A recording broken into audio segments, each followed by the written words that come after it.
Merci pour votre fidélité au programme de la 7 TV, mesdames et messieurs, il est 20h. Bonjour, bienvenue dans cette édition. À la une, la fin ce lundi de la 137e édition du pèlerinage marial de Popenguine. Comme chaque année, des milliers de fidèles catholiques venus des 4 coins du Sénégal et de la sous-région se sont réunis dans cette localité emblématique pour 3 jours de prières, de recueillement et de marches spirituelles. Lors de la cérémonie officielle, le gouvernement a été représenté par le ministre de l'Intérieur que nous entendrons en début de ce journal. Et puis également dans l'actualité de ce lundi, la colère des agents de la santé réunis autour de Anne Guessum. Il fustige la posture du ministre de la fonction publique. Anne Guessum annonce un sitting national dans les jours à venir. Voilà tout pour l'essentiel des titres. Le développement, c'est tout de suite.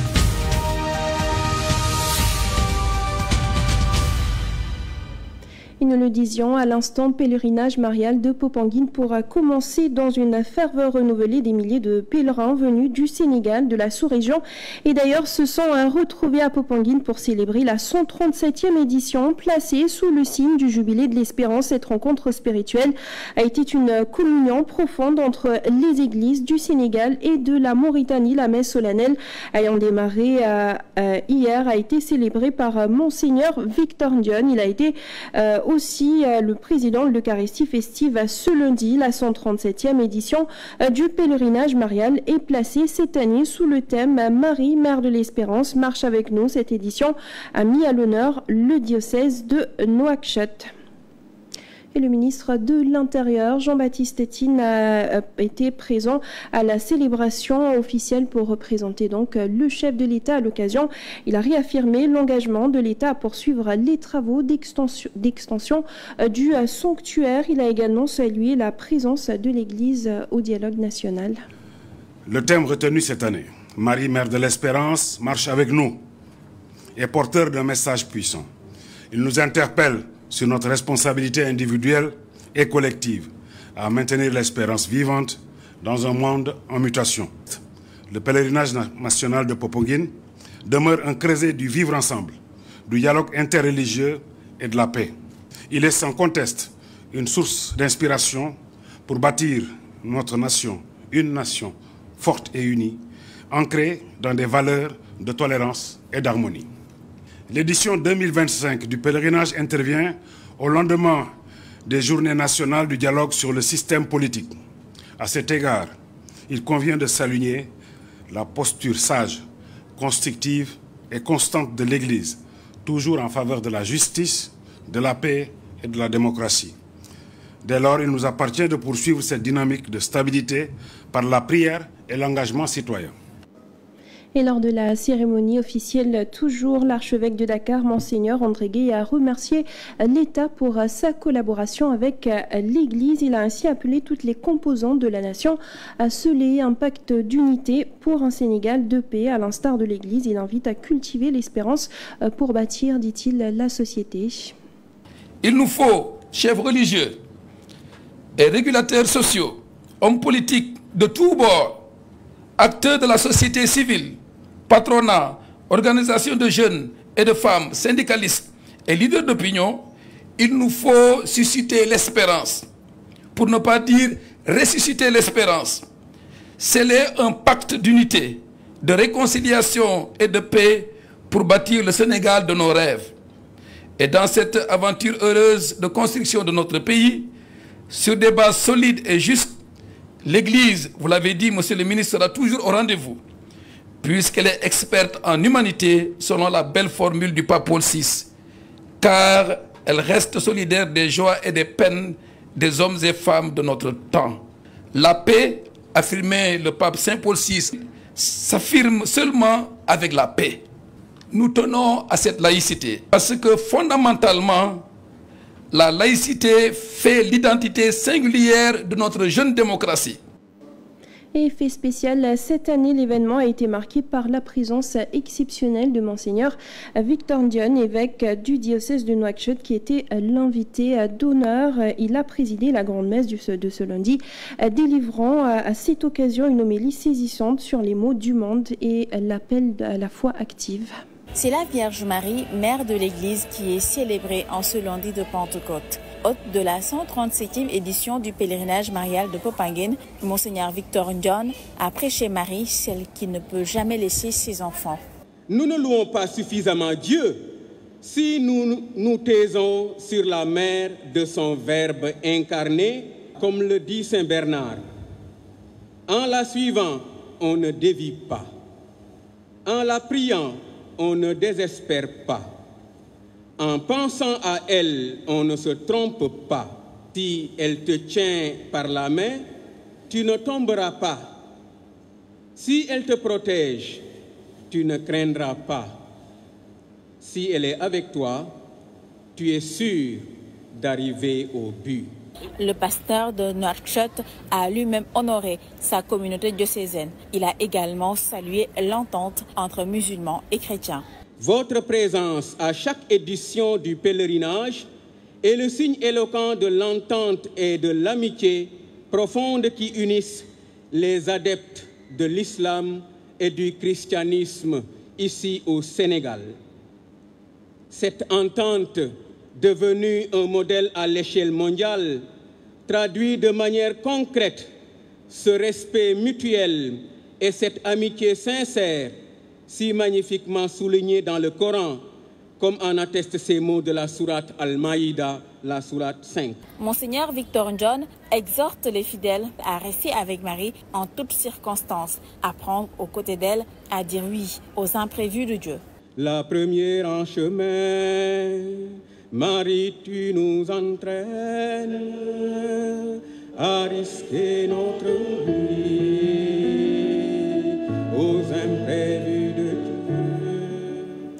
Les pèlerins étaient donc des milliers à rallier le sanctuaire. La foi en bandoulière, ils ont dit toute leur joie d'avoir assisté une fois de plus à cette démarche. 2 fois, Grégoire Gomme et Souleymane Diouf sont partis à leur rencontre.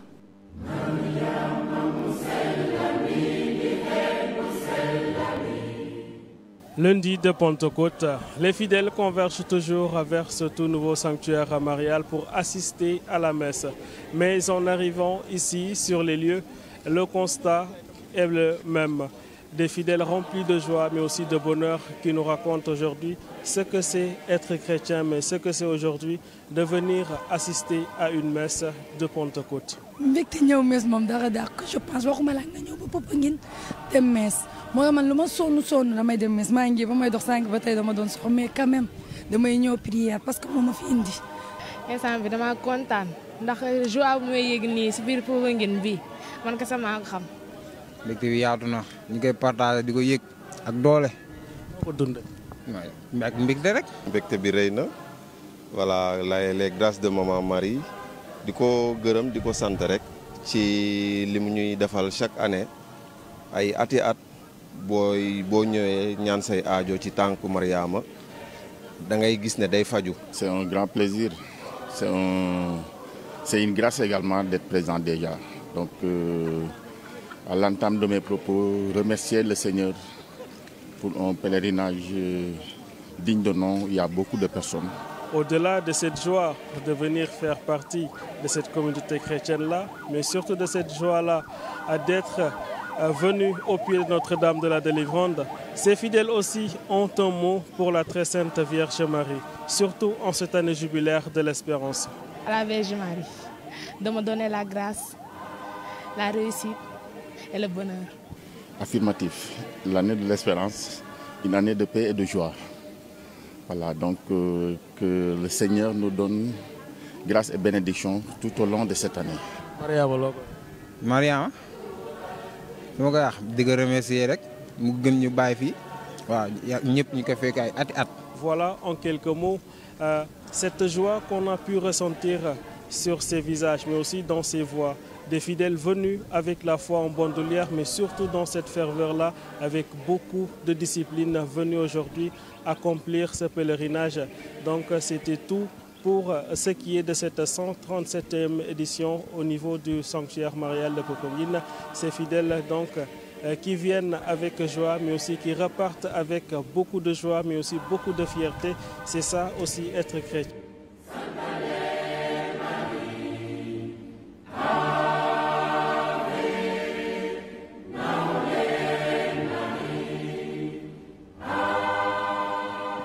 C'était à l'instant Grégoire Gorme depuis Popenguine. En attendant, nous parlons toujours de la Pentecôte 2025 qui a également été célébrée par les églises des Assemblées de Dieu du Sénégal. Ici à Dakar, les fidèles se sont rassemblés pour un grand culte d'adoration, de communion fraternelle et d'impact spirituel. Un message de paix. Vous savez que le Sénégal est un pays de foi. Le Sénégal est un pays de foi, un pays rare en Afrique et dans le monde. Nous n'avons pas de problème de cohabiter du tout ensemble. Et quand Dieu fait coïncider les fêtes, nous ne pouvons que dire merci à Dieu et demander à ce que nos prières pour un Sénégal prospère, un Sénégal développé, un Sénégal uni, un Sénégal démocratique, que ces prières soient exaucées. Nous continuons à prier pour les nouvelles autorités de notre pays. Vous savez, il est prématuré, à mon avis, de parler de bilan. En une année seulement, à la tête d'un grand pays comme le Sénégal, il est très tôt de parler de bilan. Je crois que le début quand même montre que d'ici là, il y a des bonnes choses qui s'annoncent. En tant qu'Église, nous ne pouvons que prier pour les nouvelles autorités, prier pour le Sénégal et demander à Dieu sagesse, intelligence, capacité et surtout beaucoup de ressources. Voilà pour le développement de notre pays. Nous parlons à présent de santé. L'Alliance des syndicats autonomes de la santé and GUSUM dénonce ce qu'elle qualifie de manœuvre dilatoire du ministre de la fonction publique dans son refus d'initier la rencontre de négociations sur l'application des accords résiduels. Par conséquent, le délai légal de son préavis de grève couvrant la période du 6 juin au 6 novembre ayant expiré, and GUSUM annonce entre autres un sitting national de protestation avec port de brassard rouge et de t-shirt. Le sitting est annoncé pour le vendredi 27 juin 2025. Nous parlons toujours de santé. Nous parlons à présent de la lutte contre la rage. Une campagne de vaccination des chiens errants dans la commune de Yeumbeul Nord va débuter dans les jours à venir. Il s'agit notamment de mettre à l'abri les populations contre tout danger venant de ces chiens. Une dotation de 500 000 francs en vaccin anti-rabies a été dégagée pour appuyer la lutte contre la rage qui se développe malencontreusement avec les méfaits des chiens errants dans la localité. D'ailleurs, avec l'appui technique du service départemental de l'élevage, la commune va s'attaquer aux chiens errants qui constituent le principal vecteur de propension de cette maladie contagieuse. La convention de prise en charge médicale pour tous les agents de la commune de Yeumbeul Nord, l'enrôlement de 1000 longues d'arrêt à la mutuelle de santé de Kermassar. La santé et l'action sociale étant des compétences transférées, il est normal que la commune de Yeumbeul Nord s'illustre par des actions similaires à cette cérémonie de remise de médicaments, de matériels médicaux, de médicaments et d'une ambulance médicalisée aux formations sanitaires. La commune de Yeumbeul Nord s'illustre par des actions similaires à cette cérémonie de remise de médicaments, de matériels médicaux, de médicaments et d'une ambulance médicalisée aux formations sanitaires. Avec l'appui de l'État et des partenaires au développement, la commune s'engage solennellement à œuvrer inlassablement pour le renforcement de la santé publique des populations locales d'une part et de tous les secteurs socio-économiques d'autre part. Et puis une note de culture à présent, direction Tiadiaï. Un festival culturel sera organisé en ce mois de juin, un festival qui devrait permettre aux populations de Ndiéguém et environ de faire la promotion de leur culture et du brassage des ethnies. Une occasion pour les responsables de sensibiliser justement les populations sur l'importance de la culture. Ils ont préparé et aussi à montrer les valeurs culturelles du Ndiéguém, parce que aussi on a tendance à voir que les valeurs culturelles sont en tendance de disparaître. Et comme le disait Senghor, la culture est au début et à la fin du développement. C'est-à-dire que sans la culture, comment on peut se développer? C'est sur cette base qu'on a initié ces journées culturelles-là, qui sera riche en matière de culture, mais il y aura beaucoup de troupes aussi qui vont exposer les valeurs culturelles du Djegem. Parce que Djegem, et n'oubliez pas, c'est une entité comme le Baol, comme le Sine, le Saloum et ainsi de suite. Mais on a tendance à voir que quand on sort de ce territoire, quand on dit que Djegem, on ne sait pas où est Djegem. Et Djegem, c'est une entité qui était indépendante, peut-être on est rattrapé par l'histoire, parce qu'il n'a jamais été dirigé, il n'a jamais été gouverné par un roi. Et raison pour laquelle on a tendance à oublier le Djegem. Et c'est à ce moment-là que l'association a fixé ses objectifs pour la promotion du Djegem. Il y aura des panels, il y aura des caravanes sur les sites historiques pour montrer aussi l'espace du Djegem et pour montrer aussi des sites qui ont aussi des dimensions nationales comme internationales, qui méritent aussi d'être revisités pour connaître aussi, pour faire attirer aussi les touristes à voir que Djegem avait des sites historiques qui datent des années 1800.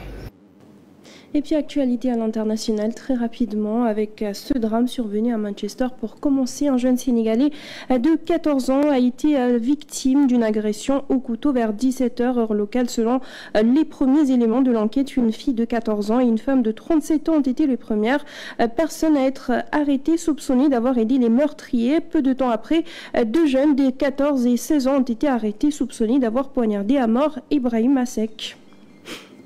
Et puis le groupe Wagner quitte le Mali, une annonce faite il y a de cela quelques jours. Néanmoins, une autre organisation russe, cette fois très directement sous le contrôle du ministère de la Défense, va prendre le relais. L'Africa Corps, le Kremlin, ce lundi a confirmé sa ligne, le renforcement des liens avec le continent africain. Et c'est ce qui met un terme à ce journal. Merci à vous de l'avoir suivi et bonne suite de programme sur la 7TV.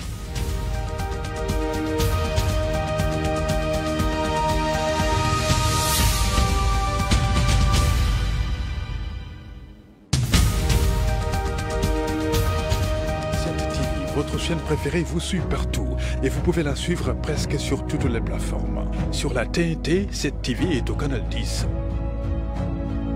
Sur le bouquet Canal+, votre chaîne de tous les événements est au canal 218.